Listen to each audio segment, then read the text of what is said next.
জবানের বড় হেফাজত করতে হবে। এই জবান দিয়ে আল্লাহর জিকির করতে হবে, কথা কোন ঠিক কিনা?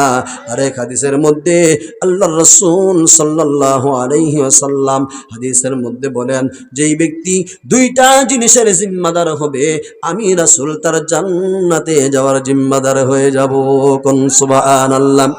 আল্লাহর হাবিব সাল্লাল্লাহু আলাইহি ওয়াসাল্লাম হাদিস শরীফের মধ্যে ঘোষণা করেন, যেই ব্যক্তি দুইটা জিনিসের ওয়াদা আমার কাছে দিতে পারবে, জিম্মাদার হতে পারবে, মাইয়াজমাল্লি মা বাইনা লিহিয়াইহি ওয়া মা বাইনা রিজলাইহি আযমানা লাহুল জান্নাহ। কোন সুবহানাল্লাহ।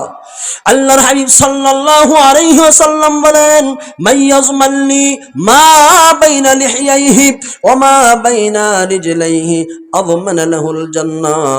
যেই ব্যক্তি তার দুই ঠোঁটের মধ্যখানের যে জায়গাটা আছে, মানে জবানের হেফাজত করবে আর লজ্জাস্থানের হেফাজত করবে, আমি রাসূল তার জান্নাতে যাওয়ার জিম্মাদার হয়ে গেলাম। কোন সুবহানাল্লাহ। আর জোরে কোন সুবহানাল্লাহ। এক নম্বর হলো জবানের হেফাজত, দুই নম্বর হলো লজ্জাস্থানের হেফাজত। তাহলে কয় নম্বর গেল? দুই নম্বর। তিন নম্বরই লজ্জাস্থান। ওই লোকমান হাকিম বললেন, এক নম্বরে চোখের হেফাজত, দুই নম্বরে জবানের হেফাজত, তিন নম্বরে তোমাকে যে কাজটি করতে হবে এটি হলো লজ্জাস্থানের হেফাজত করতে হবে। সুবহানাল্লাহ। তাহলে তুমি দুনিয়ার জমিনের মধ্যে আল্লাহর কাছে এবং মানুষের কাছে যদি সম্মানিত হতে চাও, তাহলে তোমাকে 9টা কাজ করতে হবে। এর মধ্যে 3 নম্বর হলো লজ্জাস্থানের হেফাজত করতে হবে। যেখানে সেখানে এটার ব্যবহার করা যাবে না। আল্লাহ রাব্বুল আলামিন যেখানে ব্যবহারের কথা বলেছেন সেখানেই ব্যবহার করতে হবে, কথা কোন ঠিক কিনা? 4th নম্বর হলো, আরে ভাই, তুমি যদি সম্মানিত হতে চাও তাহলে 4th নম্বরে তোমাকে যেই কাজটি করতে হবে সেটি হলে কারোর সাথে যদি ওয়াদা করো, কোনো বিষয়ে যদি ওয়াদা করো, ওই ওয়াদা তোমাকে রক্ষা করতে হবে, কথা কোন ঠিক কিনা? আজকে আমি যদি আপনাকে একটা ওয়াদা দেই আর যদি সেই ওয়াদা ঠিক না রাখি, কালকে আমি আপনার কাছে ছাগল হয়ে যাব, কথা কোন ঠিক কিনা? আপনি মানুষের সামনে বলবেন, এই লোকটা আমার সাথে একটা ওয়াদা করেছিল, এই ওয়াদা আমার সাথে রাখে নাই। আরেকটা হলো ওয়াদা খেলাফ করা, মুনাফিকের কাজ। বলেন কার কাজ? মুনাফিকের কাজ। মুনাফিক কথায় কথায় মিথ্যা কথা বলবে, ওয়াদা করলে ওয়াদার খেলাফ করবে, আমানত দিলে আমানতের খেয়ানত করবে। এগুলো হলো মুনাফিকের স্বভাব। কার স্বভাব? জোরে কোন? মুনাফিকের স্বভাব। আর আল্লাহ বলেছেন মুনাফিকের অবস্থান কোথায় হবে? যে ব্যক্তি মুনাফিক হয়ে মৃত্যু বরণ করবে, আল্লাহ রাব্বুল আলামিন কালামে হাকিমের মধ্যে ঘোষণা করেন, ইন্নাল মুনাফিকিনা ফিদ দারকিল আসফালি মিনান নার। নিশ্চয়ই মুনাফিকদের স্থান হবে জাহান্নামের সবচেয়ে নিকৃষ্ট স্থানে। নাউযুবিল্লাহ। আর জোরে নাউযুবিল্লাহ। মুনাফিকের অবস্থা অত্যন্ত ভয়াবহ হবে, মারাত্মক হবে। এজন্য কথা বলার সময় কথার সাথে বেজাল করা যাবে না। কথা বলার সময় কি করা যাবে না? সত্য মিথ্যাকে একসাথ করা যাবে না। ওয়াদা দিলে ওয়াদা রক্ষা করতে হবে, খেলাফ করা যাবে না। আমানত দিলে আমানতের খেয়ানত করা যাবে না, কথা কোন ঠিক কিনা? ওই লুকমান হাকিম ওই রাখাল বন্ধুকে বলতেছে, ও বন্ধু, তুমি যদি দুনিয়ার জমিনে আল্লাহর কাছে সম্মানিত হতে চাও, মানুষের কাছে সম্মানিত যদি হতে চাও, তোমাকে যে কাজগুলো করতে হবে এর মধ্যে 4 নম্বর হলো ওয়াদা দিলে ওয়াদা রক্ষা করতে হবে। 5 নম্বর হলো, তোমাকে যদি আল্লাহর কাছে এবং দুনিয়ার মানুষের কাছে যদি তুমি সম্মানিত হতে চাও, তোমাকে যেই কাজটি করতে হবে সেইটা হলো তোমাকে হালাল রিজিক খাইতে হবে। বলেন কি রিজিক? তোমাকে হালাল রিজিক খাইতে হবে। অল্প যদি হয় হালালের মধ্যে তোমাকে সন্তুষ্টি থাকতে হবে। তুমি যদি হালাল খাবার কম খাও, অসন্তুষ্ট হওয়া যাবে না। কারণ হলো হালাল অল্প যদি হয় এর মধ্যে বরকত আছে, কথা কোন ঠিক কিনা? আর যদি হারাম এতগুলো খাও, খাওয়ার পরে কিন্তু বরকত নাই, আরো অসুস্থতা বাড়ে, কথা কোন ঠিক কিনা? যারা দেখবেন কষ্ট করে কম খায় বেশি বালা বালা, এদের কিন্তু ডায়াবেটিস হয় বালা বালা, কথা কোন ঠিক কিনা? দেখবেন একটা লোক সকালবেলা ঘর থেকে মাটি কাটার জন্য যখন বের হয়ে যায়, দিন মজুর, দেখবেন সে শুটকির ভর্তা পান্তা ভাত কয়েক প্লেট খেতে পারে, কথা কোন ঠিক কিনা? আর এমন লোক আছে এসির মধ্যে থাকে, এসি গাড়ি দিয়ে সব সময় চলাফেরা করে, আসে না নাই? কিন্তু ফজরের আগে উঠে তাদেরকে ডায়েট করতে হয়, আল্লাহর হুকুম পালন করতে পারে না। ফজরের সময় যখন মসজিদের মাইকে মুয়াজ্জিন হাইয়া আলাস সালাহ হাইয়া আলাল ফালাহ আসসালাতু খায়রুম মিনান নাওম, যখন মসজিদের মধ্যে মুয়াজ্জিন নামাজের জন্য ডাকে, আল্লাহর হুকুম পালন করতে পারে না, আল্লাহর হুকুম পালন করার জন্য আসে না। কিন্তু ডাক্তার বাবু বলে দিয়েছেন, তুমি যদি সকাল বিকাল 2 টাইম না দৌড়াও, তোমার ডায়াবেটিস আরো বাড়বে, মরা আরো কাছাকাছি চলে আসবে। কথা কোন ঠিক কিনা? আল্লাহ যে বলেছেন, আল্লাহর হুকুমকে গুরুত্ব দেয় না, আল্লাহর হুকুমকে প্রাধান্য দেয় না, কিন্তু ওই যে ডাক্তার বলে দিয়েছে 2 টাইম হাঁটতে হবে সকাল বিকাল, ওইটাকে কিন্তু ঠিকই উনি মানতেছেন। কথা কোন ঠিক কিনা? আসেনি আপনাদের সমাজে? আমরা দেখি প্রতিনিয়ত, দেখি কখন ভাই বের হলেন, যদি জিজ্ঞাসা করি কখন বের হলেন, বলো হুজুর কি বলেন, অলরেডি আধা ঘন্টার উপরে হয়ে গেছে, আমরা ফজরের নামাজও পড়ি নাই। সে আধা ঘন্টা ধরে কি করতেছে, এরকম প্যান্টটা এই যে ট্রাউজার পরে এরকম ক্যাচ পরে দৌড়াচ্ছে দৌড়াচ্ছে। কেন দৌড়ান? হুজুর একটু যদি মিস করি তাহলে ডায়াবেটিস বেড়ে যায়। ডায়াবেটিস কি? কিন্তু ডায়াবেটিস দেওয়ার মালিক কে? কথা বলেন, ডায়াবেটিস দেওয়ার মালিক কে? ওই আল্লাহর হুকুম যদি আপনি পালন করেন, আপনার ডায়াবেটিস কমানোর ক্ষমতা আল্লাহর আছে না নাই? সে রোগ থেকে বাঁচার জন্য আমরা দেশ থেকে বিদেশ যাই, এক দেশ থেকে আরেক দেশে যাই, কিন্তু জাহান্নাম থেকে বাঁচার জন্য ঘর থেকে মসজিদে যাই না। কথা বলেন মুসলমান ঠিক কিনা? ওরে ভাই, এই দুনিয়ার জমিনটা থাকার জায়গা না, চাইলেও কেউ থাকতে পারবো না। এই দুনিয়ার জমিনটার মধ্যে এক সময় ছিলাম না, এখন আছি, আবার যে কোনো সময় চলে যাব, এটাই কিন্তু বাস্তব। মৌত কাসিন কুল্লু নাসিন সারেবু কবর বাইতিন কুল্লু নাসিন দাখিলু। কথা কোন ঠিক কিনা? চল মুসাফির বদগঠোরি হোবেগা, আজ भी जाना कल भी जाना एक भी जाना होबेगा। ও মুসাফির চলো, আজকেও হলে যেতে হবে, নইলে কালও কিন্তু তোমাকে যেতে হবে, এখানে থাকতে পারবা না। এই দুনিয়ার মায়া ছেড়ে তোমাকে অন্ধকার কবর দেশে যেতেই হবে। কথা কোন ঠিক কিনা? অনেক মানুষ মনে করে দুনিয়ার জমিন থেকে যদি আমি বিদায় হয়ে চলে যাই তাহলে মনে হয় আমার জীবন শেষ হয়ে গেল, আমার মনে হয় আর কিছু নাই। কথা কোন ঠিক কিনা? অনেকের ধারণা এরকম আছে না নাই?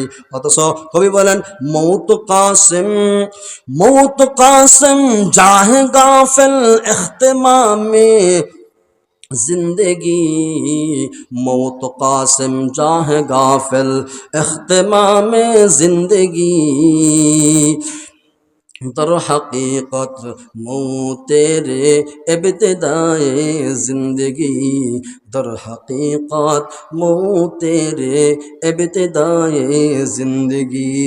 जिंदगी क्या मुख्तसर ख्वाब है, जिंदगी क्या मुख्तसर ख्वाब है, मौत की उस ख्वाब की तरकीब ताबीर है, मौत की उस ख्वाब की ताबीर है। कौन सुबहान अल्लाह, और जोरे बोलें सुबहान अल्लाह।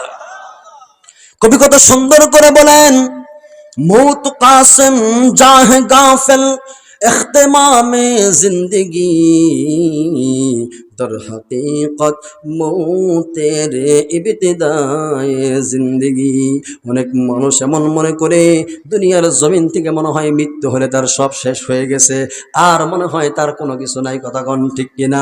অথচ কবি বলেন, আল্লাহ বলেন, দর হकीकत মৌতেরে ইবতিদায়ে জিন্দেগি। অথচ মানুষ মৃত্যুবরণ করে অনন্ত জীবনের সূচনা করার জন্য। দর হकीकत মৌতের ইবতিদায়ে জিন্দেগি, তার মানে হচ্ছে মৃত্যু হলো অনন্ত জীবনের সূচনা। মৃত্যু কি? অনন্ত জীবনের সূচনা। এই দুনিয়ার জমিন থেকে আমি আপনি দুনিয়ার জমিনে আসছি মায়ের পেট হয়ে। কথা কোন ঠিক কিনা? আবার এই পৃথিবী থেকে যখন আমি আপনি বিদায় হয়ে অন্ধকার কবর দেশে চলে যাব মৃত্যুবরণ করে খাটিয়ার মাধ্যমে। কথা কোন ঠিক কিনা? এই দুনিয়াটা হলো, কবি বলেন, জিন্দেগি क्या মুখতাসার খ্বাব হয়। দুনিয়াটা হলো একটা সংক্ষিপ্ত স্বপ্নের মতো। কিসের মতো? সংক্ষিপ্ত একটা স্বপ্নের মতো। মানুষ যখন ঘুমায়, ঘুমের মধ্যে কত সুন্দর সুন্দর স্বপ্ন দেখে, যে আমি মানুষ যখন ঘুমায় একটা ভাঙা করে ঘরের মধ্যে স্বপ্ন দেখে সে 100 তলা বিল্ডিং এর মধ্যে শুয়ে আছে, কথা কোন ঠিক কিনা? স্বপ্ন দেখাটা তো স্বাভাবিক, কি বলেন ঠিক কিনা? কিন্তু যখন তার খাপ ভাঙে, মৌত কি উস কিয়া মৌত কিয়া উসকি উস খাপ তাবির হে, তার মানে হলো মৌতটা হলো ওই স্বপ্নের মধ্যে। যেই ব্যক্তি স্বপ্ন দেখতেছে, সুন্দর সুন্দর স্বপ্ন দেখতেছে, কিন্তু যদি কোনো মানুষ তাকে গিয়ে ডাক দেয়, এই ভাই ওঠো, সাথে সাথে কিন্তু তার স্বপ্ন ভেঙে যায়, কথা কোন ঠিক কিনা?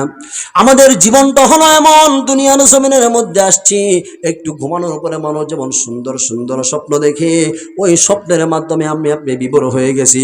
5 তলা বিল্ডিং করতে হবে, 10 তলা বিল্ডিং করতে হবে, বিরাট বড় ব্যবসা বাণিজ্য সাজাতে হবে, বড় একটা চাকরি করতে হবে, এই করতে হবে, সেই করতে হবে, আমাকে বিসিএস ক্যাডার হতে হবে, আমাকে এই হতে হবে, এমুক লোকের সাথে আত্মীয় করতে হবে, কথা কোন ঠিক কিনা? আমাদের দিমাগের মধ্যে এগুলো আছে না নাই? অথচ যেদিন মালাকুল মউত আজরাইল আলাইহিস সালাতু ওয়াস সালাম আপনার আমার সামনে যেদিন চলে আসবেন, আল্লাহ রাব্বুল আলামিন কালামে হাকিমের মধ্যে ঘোষণা দিয়েছেন, ইযা জাআ আজালুহুম লা ইস্তাখিরুনা সাআতাও ওয়া লা ইস্তাকদিমুন।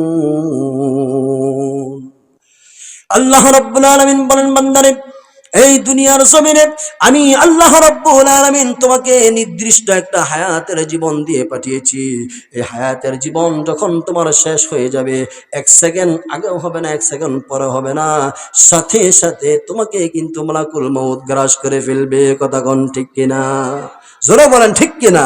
আজরাইল নিজেই বলতেছে, নূরেরই তৈরি আমি, আজরাইল আমার নাম, মানুষের জান কব্জ করা এই তো আমার কাম, কথা কোন ঠিক কিনা? আজরাইল আলাইহিস সালাম কি মাটি কাটে নাকি? ব্যবসা করে, কারো জমিনে হাল চাষ দেয়, কথা বলেন? চাকরি ব্যবসা কি কিছু আছে নাকি? এটাই তার কাম। খুব মনোযোগ সহকারে শুনেন আজরাইল কি বলে। আজরাইল বলে, নূরেরই তৈরি আমি, আজরাইল আমার নাম, মানুষের জান কবজ করা এই তো আমার কাম। ভাই নিয়া বোন কাদাই, বোন নিয়া ভাই, আমার বিষাক্ত সবল হতে রক্ষা কারো নাই। স্বামী নিয়ে বিবি কাদাই, বিবি নিয়ে স্বামী, সময় হলে হাজির হব তোমার কাছে আমি, কথা কোন ঠিক কিনা? আরে ভাই, দুনিয়ার জমিনটা থাকার জায়গা না, থাকতে চাইলেও কেউ থাকতে পারবো না। আমার আপনার আগে পৃথিবীর মধ্যে বহু প্রতাপশালী, শক্তিশালী, ক্ষমতাওয়ালা অনেক মানুষ পৃথিবীর মধ্যে ছিল, আজকে যাদের নাম নিশানা পর্যন্ত পৃথিবীর জমিনের মধ্যে নাই, কথা কোন ঠিক কিনা? আজকে যেই বাড়িতে আপনি আমি বসবাস করতেছি, এই বাড়িটা আমার আপনার পূর্বে হাজারো মানুষ বসবাস করছে, কথা কোন ঠিক কিনা? যাদেরকে আমি আপনি চিনি না, জীবনে দেখি নাই, কিন্তু তারা আপনার আমার চাইতে দুনিয়া বেশি ভোগ করে গেছে, কিন্তু এখন আসি, আবার কখন চলে যাব কেউ বলতে পারবেন? কথা বলেন। গত বছর মাহফিলের সময় হতে পারে আপনাদের এই এলাকার অনেক মানুষ ছিল, আজকে এই মাহফিলের মধ্যে নাই, কথা কোন ঠিক কিনা? আবার আজকে যারা এই মাহফিলের মধ্যে উপস্থিত আছেন, এমনও তো হতে পারে আগামী বছর মাহফিল হবে, প্রতি বছর মাহফিল হবে, ঠিক আপনার জন্য এই বছরের মাহফিলই আপনার জীবনের শেষ মাহফিল, কথা কোন ঠিক কিনা? গত বছর অনেকে ছিল, এই বছর নাই, আবার এই বছর আমরা অনেকেই আছি, হয়তো বা আগামীতে থাকবো না। তাহলে এই জীবনের কি কোনো গ্যারান্টি আছে? কথা বলেন। তাহলে এই জীবনটাকে সাজাতে হবে কি হবে না? আল্লামা ইকবাল রাহমাতুল্লাহি আলাইহি পৃথিবীর মানুষের দিকে লক্ষ্য করে সুন্দর একটা কবিতা বলে গিয়েছেন। আল্লামা ইকবাল रहमतुल्लाहि अलैहि बड़ा चमत्कार করে বলে গিয়েছেন, जगह जी लगाने के लिए ए दुनिया नहीं है, या इबरत की जाहे तमाशा नहीं है, या इबरत की जाहे तमाशा नहीं है दुनियार মানুষেরা, এই দুনিয়ার জমিনটা হেলায় খেলায় তামাশা করে নষ্ট করার জায়গা না। এই দুনিয়াটা হলো এমন একটা জায়গা, দেখো এবং শিক্ষা গ্রহণ করো। দেখো একই সাথে গতকালকে তুমি যেমন তোমার বন্ধু ছিলা, আজকে তোমার বন্ধু তোমার পাশে নাই, দেখো না, একই সাথে স্বামী এবং স্ত্রী একই বিছানার মধ্যে, একই বেডের মধ্যে, একই রাতের বেলা দুইজন ঘুমাইলো, কিন্তু এমন অনেক ইতিহাস আছে সকালবেলা স্ত্রী ওঠে, স্বামী আর ওঠে না। কথা কোন ঠিক কিনা? আছে না নাই? আবার এমন অনেক মানুষ আছে স্ত্রী সজাগ হয়ে যায়, কিন্তু স্বামীকে ডাক দেওয়ার পরে দেখে বডিটা একদম ঠান্ডা শক্ত হয়ে আছে না নাই? কথা বলেন, আমি কি মিথ্যা বলছি? বানোয়াট কিছু বলছি? আছে না নাই? একই সাথে চললাম, একই সাথে ঘুমালাম, আমি উঠলাম, আমার স্ত্রী উঠলো না, অথবা স্ত্রী উঠলো, আমি কি আর উঠলাম না। ঘুমের মধ্যে আমার যদি হায়াত শেষ হয়, আজরাইল কি আমাকে সকাল পর্যন্ত সময় দিবে? কথা বলেন। কিন্তু আজকে মুসলমান মৃত্যুর কথাকে স্মরণ করতে চায় না। অথচ হাদিসের মধ্যে আল্লাহর রাসূল সাল্লাল্লাহু আলাইহি ওয়াসাল্লাম বলেছেন, তোমরা ওই জিনিসকে বেশি করে স্মরণ করো যেই জিনিস দুনিয়ার সমস্ত স্বাদকে ভুলিয়ে দেয়। সাহাবায়ে কেরাম বলল, ইয়া রাসূলুল্লাহ, ইয়া হাবিবাল্লাহ, ওগো আল্লাহর নবী, এটা কোন জিনিস যেই জিনিস দুনিয়ার সমস্ত স্বাদকে ভুলিয়ে দেয়, যেই জিনিস দুনিয়ার সমস্ত স্বাদকে নষ্ট করে দেয়? আল্লাহ রাসূল বলেন, আকসিরু যিকরা হাদি মিন লাযাতিল মাউত, তোমরা অধিক পরিমাণে মৃত্যুকে স্মরণ করো। কারণ হচ্ছে পৃথিবীর মধ্যে গুনাহ থেকে বেঁচে থাকার জন্য একমাত্র শুধুমাত্র কেবলমাত্র একটা মেডিসিন আছে, তার নাম হলো মৃত্যুর কথা স্মরণ করা। আপনি যদি দৈনিক 20 থেকে 30 বার মৃত্যুর কথা স্মরণ করেন, তাহলে আপনার মাধ্যমে গুনাহে কবিরা হবে না, আপনার মাধ্যমে গুনাহ হবে না। আপনি মানুষকে ঠকাইতে পারবেন না, পণ্যে বেজাল দিতে পারবেন না, ওজনে কম দিতে পারবেন না, আরেকজনের লাইল কেটে সমান করতে পারবেন না। কারণ হলো আপনার মনের মধ্যে যদি মৃত্যুর ভয় থাকে, আল্লাহর সামনে দাঁড়িয়ে যদি গোটা জীবনের হিসাব দেওয়ার কথাটা যদি আপনার মাথার মধ্যে থাকে, একটা অন্যায় কাজ করার সাথে সাথে আপনার মনে আসবে, হায় রে, আজকে তো আমি দুনিয়ার মধ্যে আছি, হয়তোবা কালকে থাকবো না, কিন্তু এই যে আমি মানুষকে ঠকাচ্ছি, আমি যে মানুষের সাথে অন্যায় করতেছি, এর জন্য কিন্তু আল্লাহর কাছে আমাকে জবাব দিতে হবে। কথা কোন ঠিক কিনা? শুধু জবাব দিতে হবে তা না, আল্লাহ রাব্বুল আলামিন কোরআনে কারীমের মধ্যে ঘোষণা করে দিয়েছেন, ফামান ইয়ামাল মিসকালা যাররাতিন খায়রান ইয়ারা ওয়া মান ইয়ামাল মিসকালা যাররাতিন শাররান ইয়ারা। বান্দারে, বড় গুনাহ তো দূরে থাক, বড় বড় গুনাহ তো থাক, গুনাহে কবিরা তো থাক, তুমি যদি জাররা থেকে জাররা পরিমাণ একটা ভালো কাজ করো, আমি আল্লাহ হাসরের ময়দানে তোমার এই ভালো কাজটা তোমাকে বুঝাই দিব। কোন সুবহানাল্লাহ।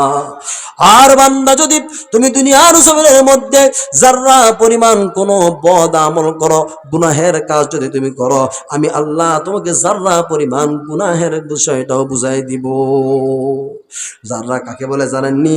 একটা বালু কণাকে যদি 70টা ভাগ করা হয়, খালি চোখে দেখা যায় না, ওই জাররাটা দেখার জন্য একটা অণুবীক্ষণ যন্ত্র লাগে।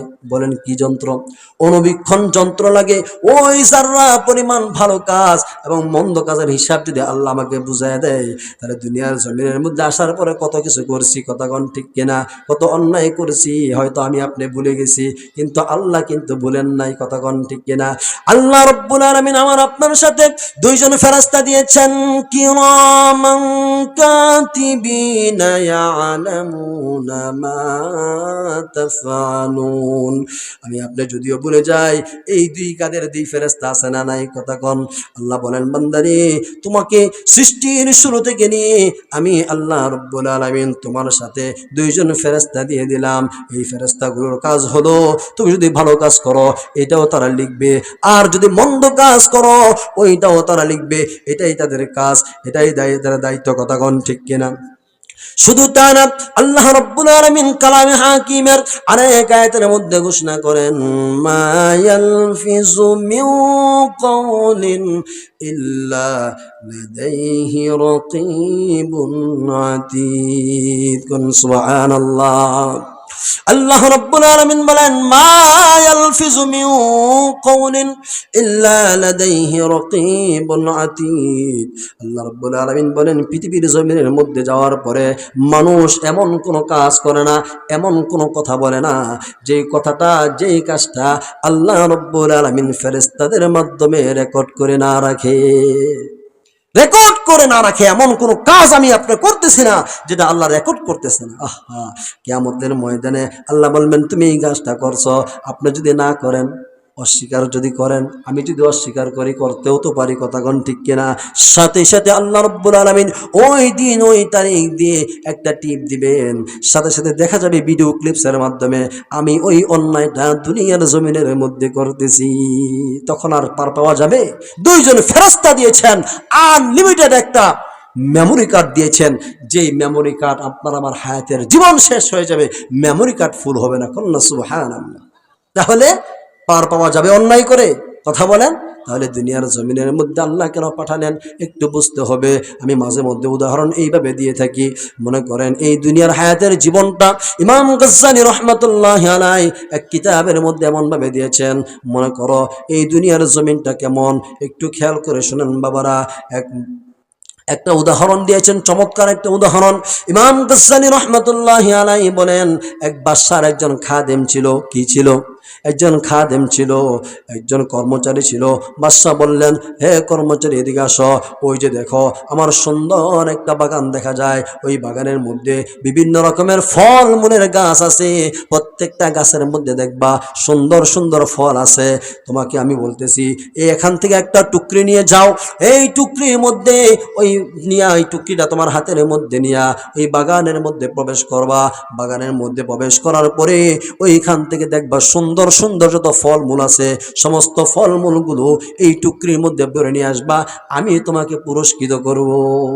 কে বললেন? বাদশা বললেন। কাকে বললেন? ওই কর্মচারীকে বললেন, যাও এই বাগানের মধ্যে যাও, সুন্দর সুন্দর ফলমূল দেখতে পাইবা, ওই ফলমূলগুলো নিয়ে আসো। যদি তুমি এই টুকরিটা ভরে ফলমূলগুলো নিয়ে আসতে পারো, আমি আল্লাহ, আমি বাদশা হয়ে তোমাকে বলতেছি, তোমাকে বিশাল বড় একটা পুরস্কারে পুরস্কৃত করব। ওই কর্মচারী ওই টুকরিটা হাতের মধ্যে নিয়ে, ওই বলটা ওই টুকরিটা হাতের মধ্যে নিয়ে যখন বাগানের মধ্যে প্রবেশ করলো, প্রবেশ করার পরে দেখলো অনেক সুন্দর সুন্দর ফলমূল দেখা যায়। ওই কর্মচারী মনে মনে ভাবতেছে বিশাল বড় একটা বাগান, একটু সামনে গিয়ে নেই। আবার একটু সামনে যাওয়ার পরে ওইখানেও দেখলো পাকা পাকা আম, পাকা পাকা জাম, পাকা পাকা জামরুল, পাকা পাকা বেল সহ অসংখ্য ফলমূল, সুন্দর সুন্দর ফলমূলগুলো গাছের মধ্যে ঝুলে আছে। সে টুকরির মধ্যে পড়তেছে না, সে ভাবতেছে আর একটু সামনে যাই, আর একটু সামনে গিয়ে বলবো, আর একটু সামনে গিয়ে বলবো। এরকম করতে করতে ওই ব্যক্তিটা, ওই কর্মচারীটা এক সময় দেখা গেল বাগান থেকে বের হয়ে গেছে, ওই টুকরির মধ্যে তেমন একটা ফলমূল নিতে পারে নাই। ওই বাদশা শর্ত দিয়েছিলেন, কর্মচারী শোনো, তোমাকে যে আমি এই বাগানের মধ্যে পাঠাচ্ছি, তুমি যদি ফলমূল আনতে পারো তোমাকে পুরস্কৃত করব। আর মনে রাখো, একবার যদি বাগান থেকে বের হয়ে যাও তাহলে দ্বিতীয়বার কিন্তু আর বাগানের মধ্যে ঢোকার কোনো সুযোগ তোমার নাই। শর্ত হলো কি, একবার এই বাগানের মধ্যে ঢুকতে পারবা, যদি বাগানের মধ্যে ঢুকে ফলমূল নিয়ে আসতে না পারো, আনলে তো তোমাকে পুরস্কৃত করব, কিন্তু যদি না আনতে পারো তাহলে কিন্তু দ্বিতীয়বার আর ঢোকার কি নাই? কথা বলেন, কি নাই? সুযোগ নাই। ওই ব্যক্তিটি একটা সময় দেখা গেল কয়েকটা মাত্র ফলমূল ছেঁড়ার পরে ওই ব্যক্তি কখন যে বাগান থেকে বের হয়ে গেছে টেরও পাই নাই। তখন ওই বাদশা বলতেছে, এদিকে আসো, আমার সামনে আসো, দেখি তোমার টুকরিটা কি কি ফলমূল নিয়ে আসছো, তোমার বলটা দেখি, তোমার খাসিটা দেখি। এই কথা বলার পরে ওই কর্মচারী বাদশার সামনে যখন ওনার টুকরিটা পেশ করলেন, পেশ করার পরে বাদশা বলতেছে, ঘটনা কি? বাগানে ফল আছে, হাতের মধ্যে টুকরি আছে, আনলে পুরস্কার আছে, এটাও তোমাকে বলে দেওয়া হয়েছে, কথা কোন ঠিক কিনা? তাহলে সব কিছু থাকার পরও তোমার টুকরি কেন খানি? তোমাকে কি আমি পুরস্কারের কথা বলি নাই? আমার কি বাগান নাই? বাগানে কি গাছ নাই? গাছের মধ্যে কি ফল নাই? তারপরও তোমার এই টুকরিটা খালি কেন? এবার কর্মচারী বলতেছে, বাদশা মহাপনা, আমি যখন বাগানের মধ্যে ঢুকলাম, ঢুকার পরে অনেকগুলো ফলমূল আমি দেখতে পেলাম, আমারও মন চেয়েছিল ফলগুলো নেই, কেন যেন আমাকে মনটা বলতেছে আরেকটু সামনে গিয়ে নেই, আরেকটু দেখি, আরেকটু দেখি দেখি করতে করতে মাত্র কয়েকটা ফলমূল ছিঁড়ার পরে কখন যে বাগান থেকে বের হয়ে গেলাম টেরও পাই নাই। ও দুনিয়ার মুসলমান ইমানদার, আল্লাহর গোলাম, একটু খেয়াল করে শুনেন। আল্লাহ রাব্বুল আলামিন ওই ইমাম গাজ্জালি রহমতুল্লাহ আলাইহি উদাহরণ হলো এরকম, ওই বাদশাটা হলো আল্লাহ, কর্মচারীটা হলো আমি আর আপনি, আর ওই সুন্দর সুন্দর ফলমূলগুলো হলো নামাজ, রোজা, হজ, যাকাত। আর বাগান থেকে বের হওয়ার মানে হলো এই দুনিয়ার হায়াত থেকে আমার আপনার মৃত্যু হয়ে যাওয়া। আল্লাহ বলতেছে, ইমাম গাজ্জালি বুঝাতে চাইলেন, আল্লাহ আপনাকে আমাকে একটা হায়াতের জীবন দিয়েছেন, হায়াতের জীবন দিয়ে বলেছেন যাও দুনিয়ার মধ্যে তোমাকে আমি একটা স্বাধীনতার জীবন দিয়ে দিলাম, এখানে তুমি চাইলে নামাজ পড়তে পারবা, রোজা রাখতে পারবা, সেই সুযোগ সামর্থ্য তোমাকে দিয়েছি, হারাম থেকে বেঁচে থাকতে পারবা। কথা কোন ঠিক কিনা? ওই হারাম থেকে বেঁচে থাকলে নেক হবে কি হবে না? নামাজ পড়লে নেক হবে কি হবে না? রোজা রাখলে নেক হবে কি হবে না?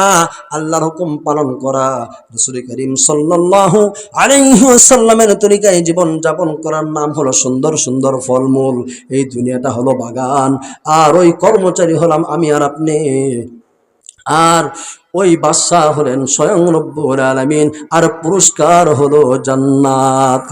সুবহানাল্লাহ। আজকে আমরা মুসলমান দুনিয়ার মধ্যে সব জানি, নামাজের কথা জানি, রোজার কথা জানি, নামাজ না পড়লে গুনাহ হয় কে জানি না। কথা কোন সমাজের মধ্যে পাওয়া যাবে এরকম লোক যে নামাজ পড়লে না পড়লে গুনাহ হয় এটা জানে না? কি বলেন? জানার লোকের অভাব নয়, মানার বড় অভাব। কথা বলেন ঠিক কিনা? আজকে আমাদের মানার বড় অভাব, আমরা জানি কিন্তু মানি না।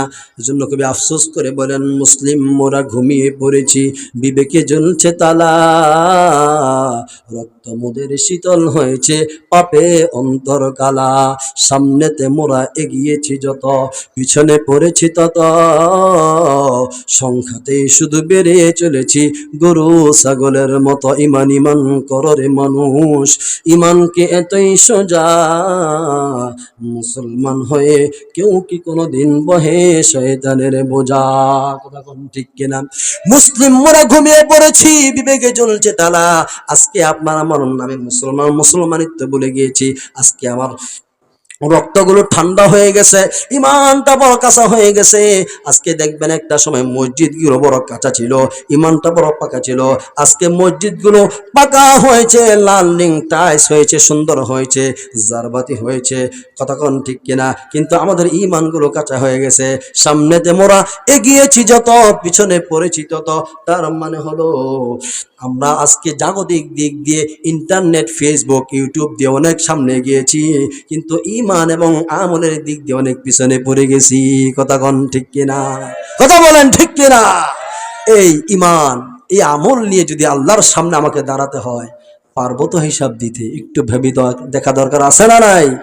আজকে আপনারা 2 দিন ব্যাপী মাহফিলের আয়োজন করেছেন, আপনাদেরকে মোবারকবাদ, আপনাদের শুকরিয়া। অনেক মানুষকে দিনই কথাবার্তা শোনার সুযোগ করে দিয়েছেন, কিন্তু আজকের মাহফিলের সকল আয়োজক কি আজকের এশার নামাজটাও পড়েছেন কিনা এটাও জানার প্রশ্ন আছে। কথা কোন ঠিক কিনা? তাহলে এই দুনিয়া থাকার জায়গা না, চাইলেও থাকতে পারবো না। যাওয়ার আগে আল্লাহর হুকুম, রাসূল করিম সাল্লাল্লাহু তাআলা আলাইহি ওয়াসাল্লামের তরিকা অনুযায়ী জীবন যাপন করার সিদ্ধান্ত নিব তো ইনশাআল্লাহ। যদি নিতে পারেন এই দুনিয়াও সুন্দর, আখিরাতও সুন্দর। কথা কোন ঠিক কিনা?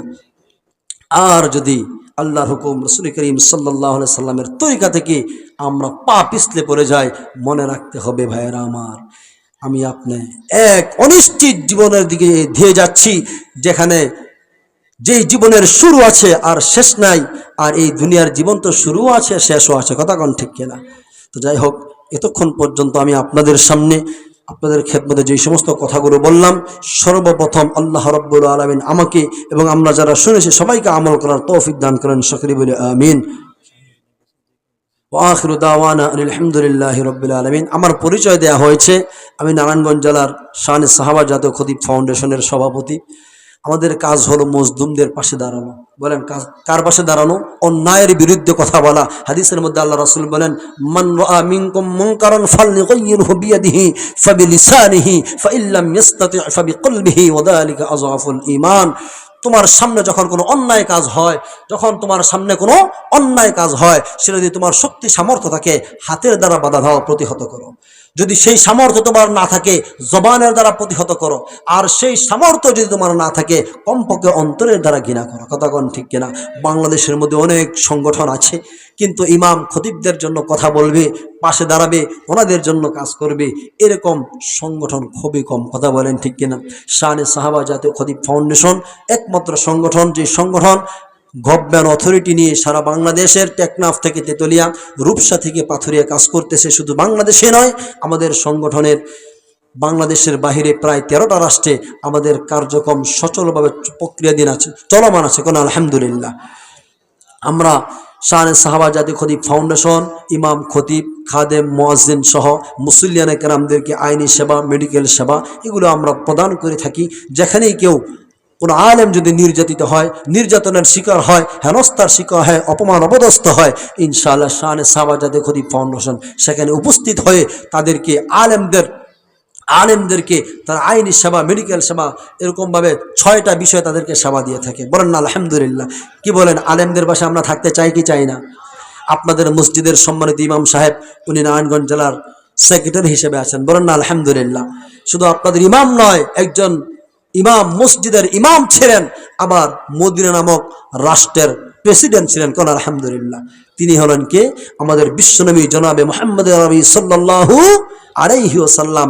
একদিকে ছিলেন মদিনার মসজিদে নববীর ইমাম, আরেকদিকে ছিলেন মদিনা নামক রাষ্ট্রের প্রেসিডেন্ট। তাহলে আজকে আমাদেরকেও এই চোর বাটপারদের থেকে এই সমস্ত জায়গাগুলো, এই সমস্ত চেয়ারগুলো যদি আলেমরা দখল করে, আলেমরা যদি রাষ্ট্রের উচ্চ পদস্থ জায়গাগুলোর মধ্যে তারা বসতে পারে, দুর্নীতি থাকবে, চাঁদাবাজি থাকবে, টেন্ডারবাজি থাকবে। আগামীতে ইনশাল্লাহ আপনারা সিলেক্ট করবেন আপনারা কাদেরকে চান। বিশেষ করে আগামীকালকে 31st নাইট, এই দিনটার মধ্যে সবাই সচেতন থাকবেন। এই দিনের মধ্যে কেউ আতশবাজি করবেন না, এই দিনের মধ্যে কেউ বাজি ফুটাবেন না, ফানুস উড়াবেন না। গত বছর আমরা অনেক পত্রিকার মধ্যে নিউজ দেখেছি, ফানুস উড়ানোর কারণে অনেক মৃত্যুর খবর আমরা শুনেছি। এরকমভাবে এই পটকা বাজানোর কারণে অনেক মানুষের কষ্ট হয়। কথা কোন হয় কি হয় না? অনেক বৃদ্ধ মানুষ থাকে বাসার মধ্যে, মারাত্মক কষ্ট হয়। হসপিটালের মধ্যে অনেক মানুষ অসুস্থ অবস্থায় থাকে, মারাত্মক কষ্ট হয়। ছোট ছোট বাচ্চাগুলো মারাত্মক ভয় পায়। কথা কোন ঠিক কিনা? 31st নাইট এটা মুসলমানদের কোনো অনুষ্ঠান না, এটা মুসলমানদের কোনো কালচার না। আপনার মনে রাখতে হবে, মান তাশাব্বাহা বিকওমিন ফাহুয়া মিনহুম। আল্লাহর হাবিব সাল্লাল্লাহু আলাইহি ওয়াসাল্লাম বলেছেন, দুনিয়ার জমিনে যার সাথে তার মহব্বত, তার সাথে তার কিয়ামত হয়ে যাবে। সুতরাং দুনিয়ার জমিনের মধ্যে ইহুদি, খ্রিস্টান, নাসারাদের মতো যদি আপনার আমার কার্যকলাপ হয়ে থাকে, তাদেরকে ভালোবেসে, তাদেরকে পছন্দ করে যদি এই সমস্ত অনানুষ্ঠানিক কার্যকলাপের মধ্যে আমি আপনি জড়িয়ে পড়ি, হাসরটা যদি তাদের সাথে হয়ে যায় কেমন হবে? জাহান্নাম ছাড়া উপায় আছে? এজন্য মুসলমান ভাইরা আমার, আল্লাহ যেটা বলেছেন, আল্লাহর হুকুমের দিকে আসেন। আল্লাহ বলেছেন ফাফিরু ইলাল্লাহ, আসো আমার দিকে, তোমরা আমার দিকে আসো। আমার দিকে আসা মানে হচ্ছে আল্লাহর হুকুম, রাসূল করিম সাল্লাল্লাহু আলাইহি সাল্লামের হুকুম মতো দুনিয়ার জীবনটাকে পরিচালনা করা। আর যদি এই দুনিয়ার জমিনটা একটু 60 আর 70 বছরের হায়াতের জীবন কষ্ট করে যদি আল্লাহর হুকুম মতো আমরা কাটাতে পারি, আল্লাহ বলেন বান্দারে, দুনিয়ার জমিন থেকে কবরে আসতে তোমার দেরি হবে, আমি আল্লাহ তোমাকে আমার নিয়ামত দিতে দেরি করবো না। কোন সুবহানাল্লাহ। প্রধান বক্তা বসে আছেন, উনি যেহেতু চলে আসছেন, এখন আর আলোচনা করাটা সুন্দর দেখায় না। হুজুর আপনাদের সামনে অনেক দূর থেকে সফর করে আসছেন, কথা বলবেন, সকলেই মনোযোগ সহকারে হুজুরের কথাগুলো আমরা শুনবো তো ইনশাআল্লাহ। একটা লোক আমরা